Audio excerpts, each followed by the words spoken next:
For Annie. Thank heaven the crisis, the danger is past, and the lingering illness is over at last, and the fever called living is conquered at last. Sadly I know I am shorn of my strength, and no muscle I move as I lie at full length.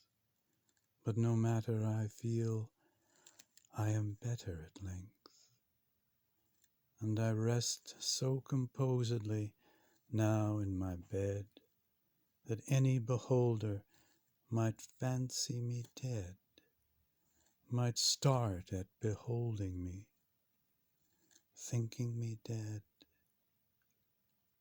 The moaning and groaning, the sighing and sobbing are quieted now, with that horrible throbbing at heart.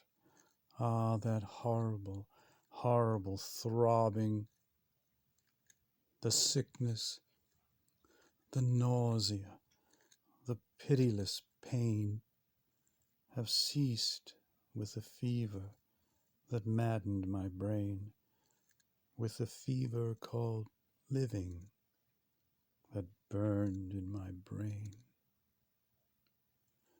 And oh, of all tortures, that torture, the worst, has abated, the terrible torture of thirst for the naphthaline river of passion accursed. I have drank of a water that quenches all thirst, of a water that flows with a lullaby sound from a spring but a very few feet underground, from a cavern not very far down underground.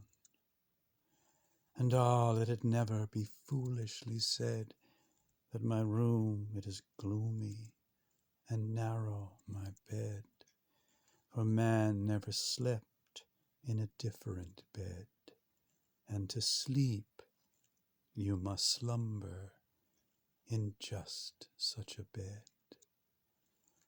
My tantalized spirit here blandly reposes, forgetting or never regretting its roses, its old agitations of myrtles and roses.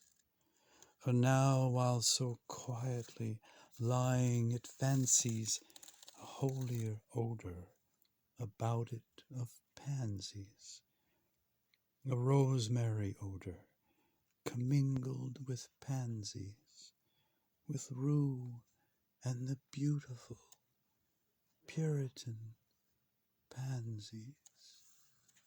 And so it lies happily, bathing in many a dream of the truth and the beauty of Annie, drowned in a bath of the tresses of Annie.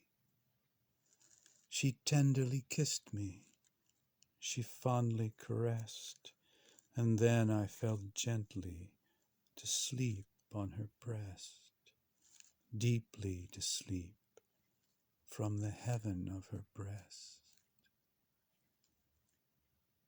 When the light was extinguished, she covered me warm, and she prayed to the angels to keep me from harm, to the Queen of the angels to shield me from harm.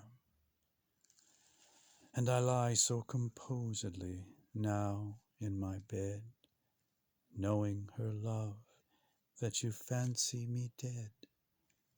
And I rest so contentedly now in my bed, with her love at my breast, that you fancy me dead, that you shudder to look at me, thinking me dead.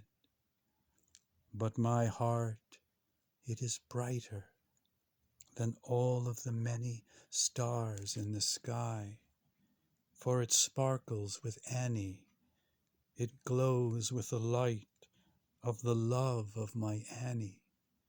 with the thought of the light of the eyes of my Annie.